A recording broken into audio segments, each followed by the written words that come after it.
მოგესალმებით.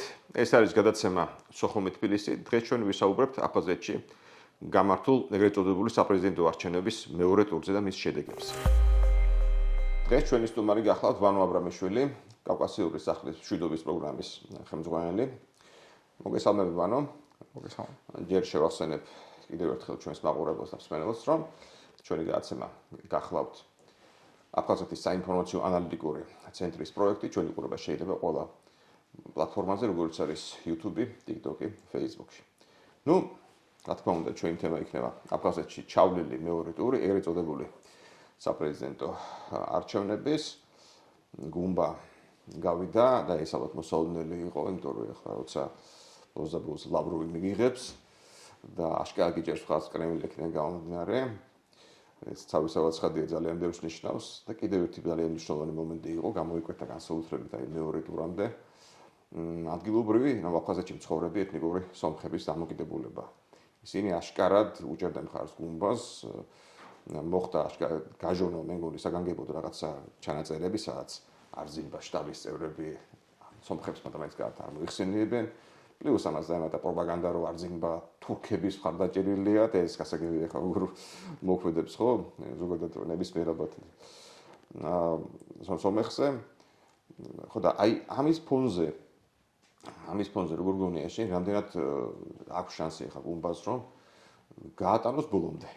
ბოლომდე ვერ გაატანა ბჟანია ფაქტია და ძალიან ბევრი იქ პრეზიდენტმა ვერ გაატანა ბოლომდე. გუმბას აქვს შანსი რომ გაატანოს ბოლომდე ჩამთავროს თავისივად. მართლა მე მგონი ცენტრალური კითხვა რამდენად გაგრძელდება აფხაზეთის აი ეს მიტინგური დემოკრატია, ხო? ოღონდ დემოკრატიის უცნობად აქ არის თან ეთნოკრატიული ელემენტი, იმიტომ რომ მობილიზებადი ადამიანები, ვისაც ჩვენ ხედავთ ხოლმე ტრადიციულად, როცა ესეთი ნებათაღელვა ხდება, არიან ეთნიკურად აფხაზები.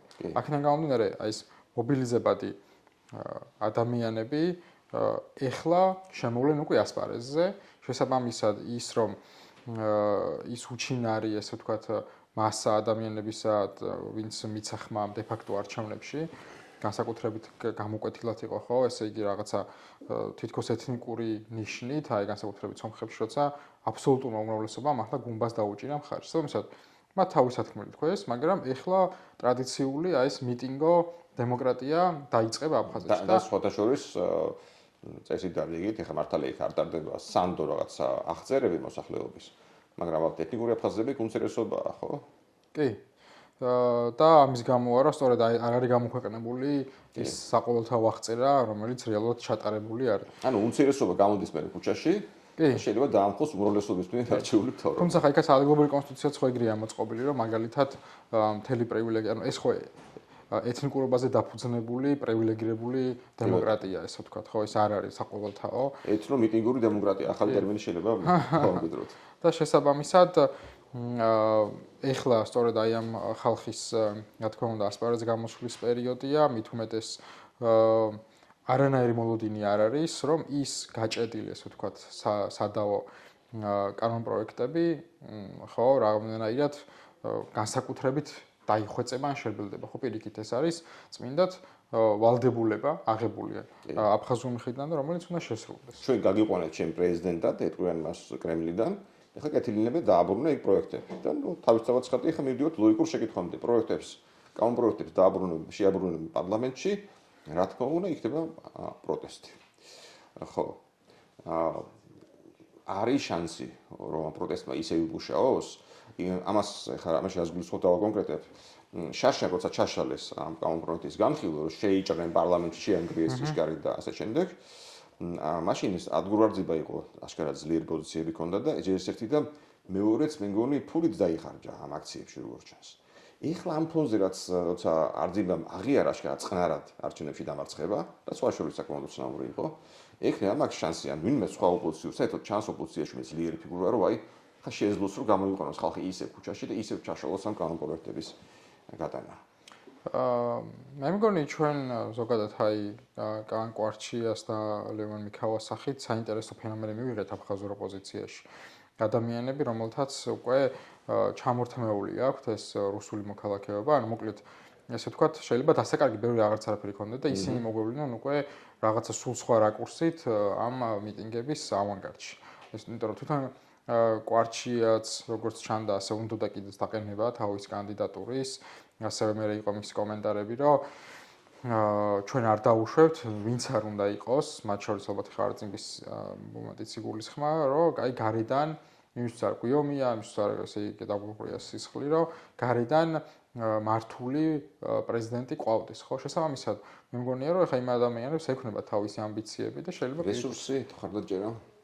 ხო, აი ეს რთული საკითხია, იმიტომ რომ შენ გაათიცნოთ აფხაზეთში არსებულ განწყობებს, გაქვს კონტაქტები და აი იქნებ მართლაც რომ სიღრმიდან დავინახოთ იქ რა ხდება. მე მგონი უკვე იმდენად ეს ესე იგი გადავიდა რაღაცა პოლიტიკური ტრადიციის ნაწილად, რომ შეიძლება ეს აღარ იყოს პირდაპირ დამოკიდებული, ასე ვთქვათ, რესურსებზე, ხო, ამ ის მობილიზაციაზე მაინც და მაინც. ხო, პირიქით შეიძლება იყოს იმაზე, რომ წმინდად ადამიანები თვითორგანიზებით მართლა რაღაც ბრაზის გამოსახატავად გავიდნენ ჩვენ უსტრო ძალიან პატარა მასა ყოფნის იქაურობას, რომ სოციალები არის იქ არის რაღაცა ბაბლი.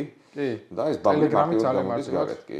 ეგზეთა ტელეგრამში არის პოლიტიკური ცხოვრება ჩვენ განსხვავებით. და უშუალოა. კი, და მარტივად ხდება ხალხის მობილიზებაც. აქედან გამომდინარე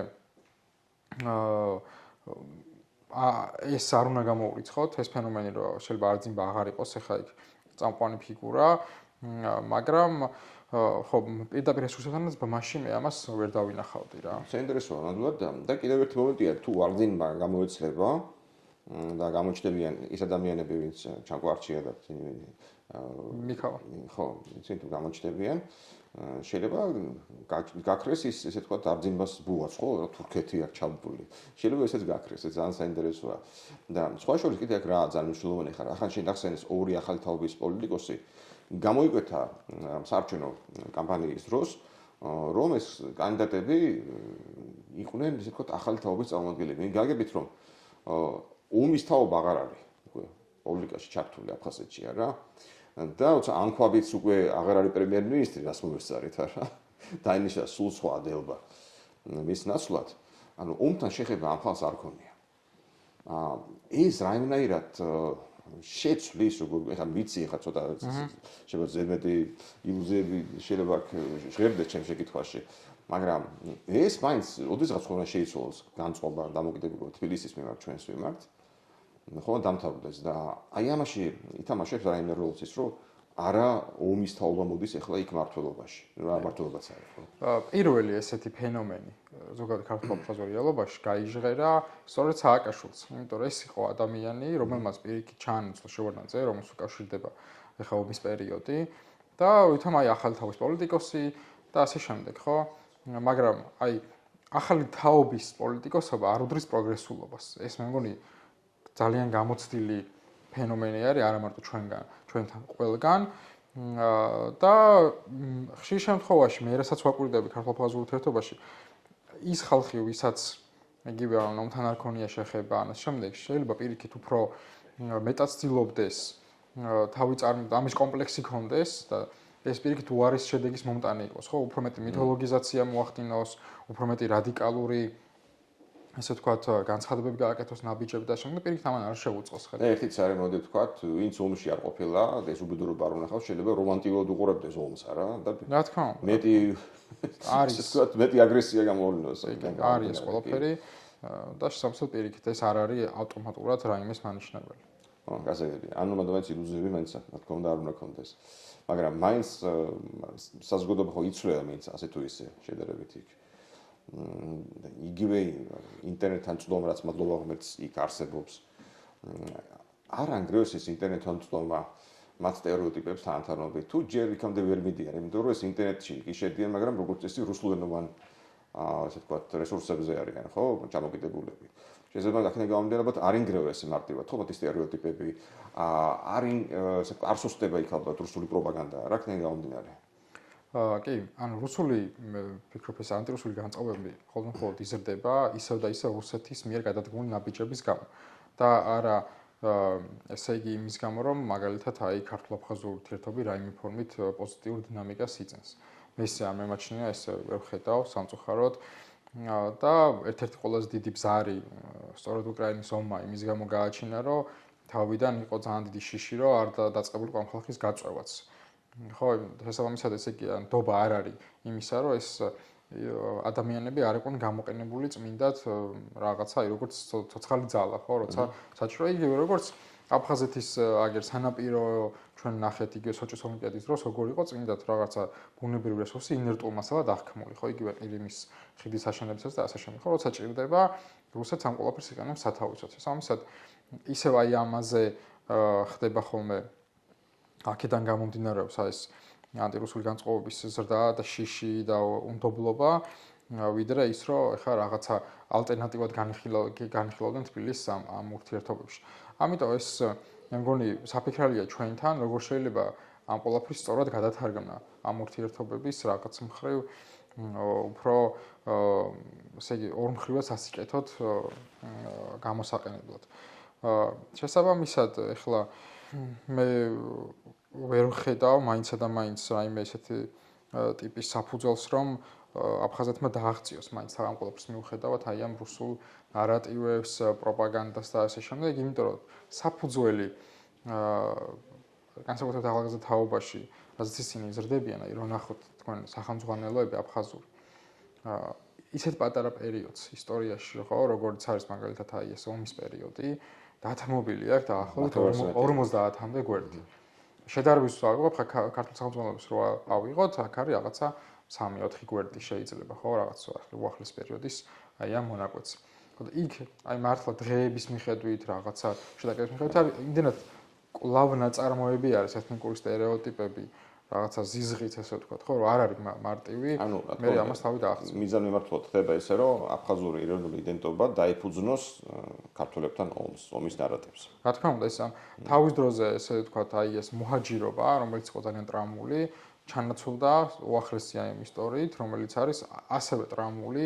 მე არ მგონია, რომ აფხაზების ზარალი და სადეზარალი, ხო, მაშინ ლამთელი რიგა ასახლეს არა. კი, კი, და თან მაშინ ხა ვინ იყო ადრესატი, ხო? ეს იყო ხა რუსეთის იმპერიაში, რომელსაც ხა ჩანაცვლდა ანტიქართული ფენომენით და საქმეც მაგაშია და ეს არის ერთ-ერთი ყველაზე რთული საკითხი ჩვენი კონფლიქტის დარეგულირებაში, რომ ორივე მხარეს გვაქვს აი სხერპლის ესე ვთქვათ იმიჯი და ტრამული ნარატივი. ანუ მიუხედავად იმისა, რომ აფხაზები ხო მიიჩნევენ, რომ მაინც აი ამ სხერპლის მიუხედავად რაღაცას დე ფაქტო მართლობა მაინც მიიღეს, არ მიიჩნევენ მაინც თავს გამარჯვებულად. ხო, პირიქით, სულ კვლავ ნაწარმოები არის აი ამ ტრამვაზე, რომ რამხელა სხერპლი რაფასად დაჯდა ეს ყველაფერი.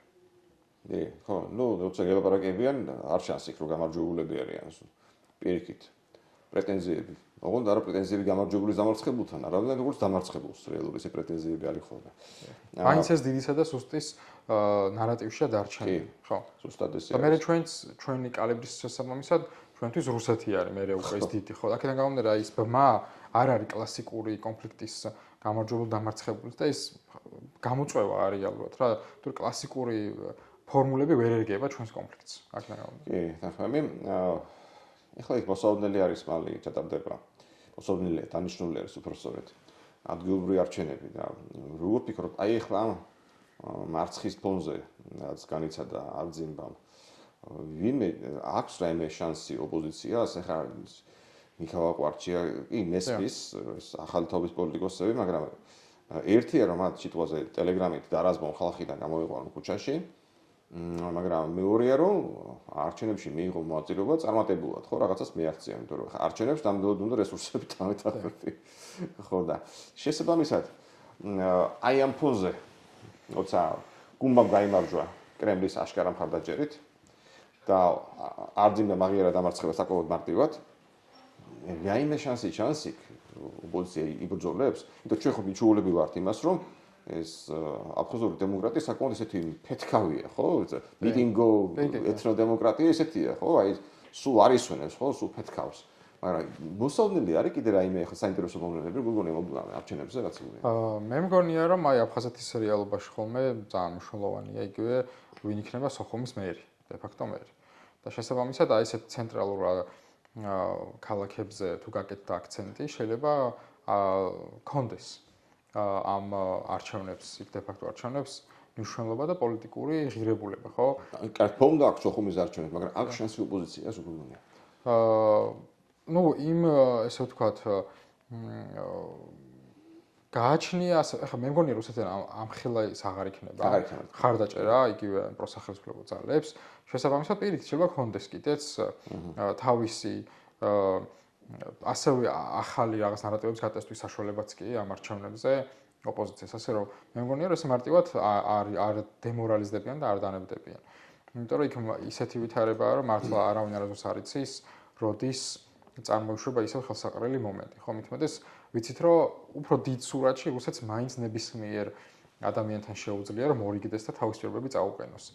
აქედან გამომდინარე, არ მგონია რომ გუმბაც მაინც და მაინც გარანტირებულად გზნობდეს თავს. პირიქით ეს არის უდიდესი წნეხი და ძალიან მარტივად შეიძლება შეიცვალოს კრემლის დამოუკიდებლობა მისთან. იმიტომ რომ კრემლის იგი წასვლელი არსად არ აქვს. კიდევ არ დაიტოვებს გზა და შესაბამისად კრემლმა ნებისმიერ დროს შეიძლება იპოვოს მის შემსვლელი.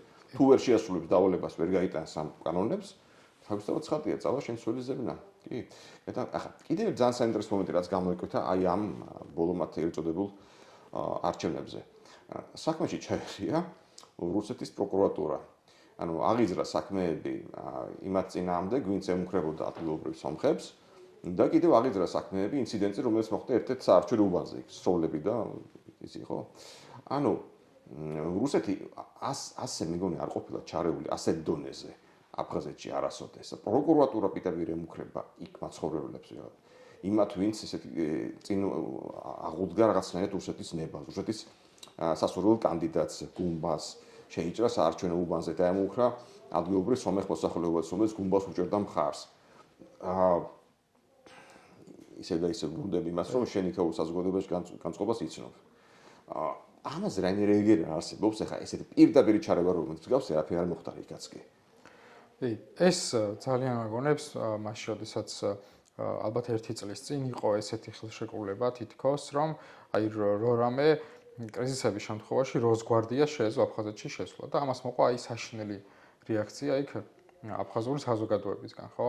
აქედან გამომდინარე მე მგონი, რომ აი ეს რაღაცა ისევ ეს დისკუსია განაახლა ამ ყველაფერმა და კიდევ ერთხელ ცოტა დამთვრგუნელი როლიც თამაშა ცხადია ამ ყველაფერმა, რომ რუსეთის პროკურატურამ აღძრა ეს საქმე დაიწყო ჩვენ ნახეთ თან როცა ესე იგი პირველი ტურის მერე ძალიან მალევე რუსულმა შინაგან საქმეთა სამინისტრომ გააკეთა განცხადება რაღაც ბრიფინგიც მოაწყო რაღაც ქალბატონი საუბრობდა და იქ ესე იგი აი მიმდინარე ამბებზე ხო და ძალიან ესეთი ნეგატიური დამოკიდებულება ჰქონდათ მე რაც შევატყე ყოველ შემთხვევაში იქ მოსახლეობას მაგრამ ისევ და ისევ ეს რაღაცა ის წინა საარჩევნო მე არ ველოდები რომ მაინც და მაინც ეს გამოძიება ან გაგრძელდება გამაფრთხილებელი გასულა იყო გამაფრთხილებელი რომ იქ ადგილზე არავის არ ქონოდა ცნება სიტუაციის არევის და დესტაბილიზაციის მე მგონი უბრალოდ იმიტომ რომ ეხლა რაც შენახსენე როსგვარდი ეხლა აღძრა პროკურატურა მაგრამ სიტყვაზე მე რასიზამენ დააპატიმრებენ იქ აფხაზს იქვე აფხაზის ტერიტორიაზე საერთოდ გასამართლებლად საჩვენო ციხეში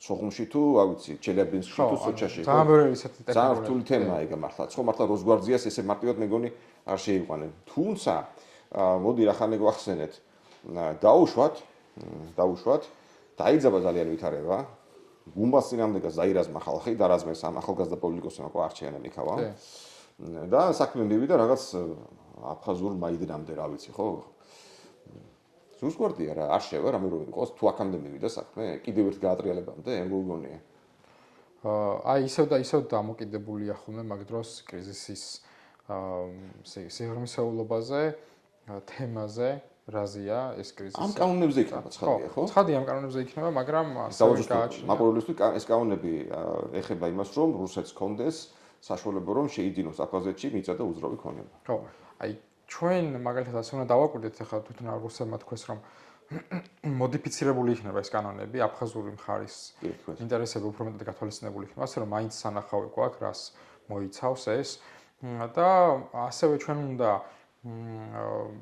ვიცოდეთ რომ ოპოზიცია ძირითადად იყო ხო ძალიან ფრთხილობდა მაშინაც ამ ნარატივის ჩამოყალიბებაში ძირითადად მანდ იყო რომ აი ადგილობრივ აფხაზურ ბიზნესს ექნებოდა პრობლემა სამისად თუ ის გარანტიები ხო მცირე ბიზნესი იმიტომ რომ რუსეთი რო შედის დიდი ფული ცხადია მცირე ბიზნეს შანსი არ აქვს ასე რომ თუ რაღაცა აი ჩანაწერის სახით მაინც იქნება ეს რაღაცა შეიძლება de facto ეს არც მოხდეს ხო და არც არის ამას მოლოდინი ხო იქ რაღაცა გათვალისწინებული იქნება ვიღაცების ინტერესები ხო ყველაზე სუსტების მაგრამ თუ მაგათა ჩანაწერი იქნება უფრო შერბილებული და შემდეგ ანუ მეგობრებოს გამოეცლება ეს ხელი და მაშინ უკვე ძალიან ღიად ანტირუსული რაღაც იქნება ხო ძალიან ღიად ანტირუსული ვერ წავლენ ხო და ასე რომ ვერ წავლენ და ასე რომ შეიძლება პირიქით რუსებმაც ისწავლონ ხა ვიცით როგორი მოქნილები შეიძლება იყვნენ და არ გაჯიუტნოთ თუ ეს პრინციპი საკითხი არ არის ხო უნდა მოანდობენ აფხაზები ეგა ძალიან ასე რომ დამოკიდებული იქნება რამდენად შეინარჩუნებს გუმბა აი ესეთ მაღალი დონის კონტაქტებს ასევე არ არის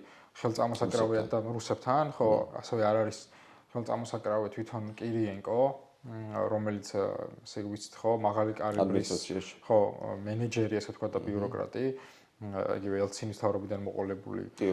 ბოლოს ხო, აი როსატომის ხელმძღვანელიც იყო, რაც ვიცით, რომ ხელმძღვანელობა აქვს ამას ესე იგი კრემლისთვის. და შესაბამისად არ არის მარტივი ამბავი, თან მისი წინამორბედისგან განსხვავებით უკვე ძალიან ბევრჯერ ჩავიდა აფხაზეთში რაც იმას მიანიშნებს, რომ ძალიან ახლოდან აკვირდება იქ ვითარებს და შეიძლება პირიქით ეგეთი მცდელობაც არის, რომ ზედამეტად აღარ მოხდეს იქ ვითარების დაწყება და შეიძლება პრევენციული რაღაცებიც იქ იყოს განხორციელებული. ხო, ასე რომ მე მგონია, რომ ხელახლა დაბრუნდა აი აფხაზეთის საკითხი პრიორიტეტად იგივე რუსეთისთვის, რაც უფრო მეტად ცხადია ალბათ ისო შავი ზღვის კონტექსტში. იქნება გათვალისწინებული. ეს უკრაინის ომის ფონზე ძალიან მნიშვნელოვანია. იმიტომ რომ ეს აეროპორტიც ცხადია, ხო, დამატებითი ლოჯისტიკური საკითხი არის. უბრალოდ სამხედრო ლოჯისტიკაა დარწმუნებული ვარ, იმიტომ რომ ტრამპის ადმინისტრაციის ქმედებიდან გამომდინარე, შეიძლება რუსეთს სანქციები მოუხსნათ, სანქციებს, ესე ვთქვათ, სანქციები მოუხსნა რაღაც დონეზე, მაგრამ აფხაზეთის სოხუმის აეროპორტი იზოლაციაში დარჩება ცხადია მაინც შესაბამისად ნებისმიერი ნორმალური საქმიანი რუსული ავიაკომპანია ვინც იფრეს სოხუმში ვეღარ გაფრინდება ვერც ნიუ-იორკში და ვერც სტამბოლში და ვერც ვერცად ხო შესაბამისად დარჩება ხოლმე სამხედრო აეროპორტად კი და თან ძალიან მაგონებს ეს როცა 2014-ში ყირიმის ანექსიის მერე ხო განარუსეთს არ შეეძლო თვითონ მაგრამ მაინც ამჯობინა რომ აი ესეთი ნაცრისფერი ზონა გამოეყენებინა ცხინვალის რეგიონი, გახსნა იქ საერთაშორისო განვითარების ბანკი და იქიდან რიცხავდა ესე იგი ფულს დონბასში, ხო? შესაბამისად დაახლოებით იგივე ტიპის ლოჯისტიკური მიზეზი შეიძლება ქონდეს ამ ყველაფერს. ნაცრისფერი ლოჯისტიკური ხრელი იგივე. აუცილებლად შეიძლება არცად გამოჩნდეს რადარზე ვინ დაფრინავს, რა დაფრინავს ამჟამად და ვერც რომ გაიგოს იქ რა ჩავიდა და რა ტვირთები და ასე შემდეგ. ხო, იმიტომ რომ ხა აეროპორტები როგორმე აქვთ რუსეთში, ხო, არ ჭირდება დამატებით სოხუმის აეროპორტი, სწორედ ამაზეა საუბარი. კი. ძალიან საინტერესო იყო. ანუ დიდი მადლობა და გამომდინარე იქიდან რომ აფხაზეთში საინტერესო სოციალურ-პოლიტიკური ცხოვრება რა თქმა უნდა გაგრძელდება. კლავაც გეორდები გაცემაში. მადლობა მოწვევისთვის. ჩვენ ისე დაბრუნდებით.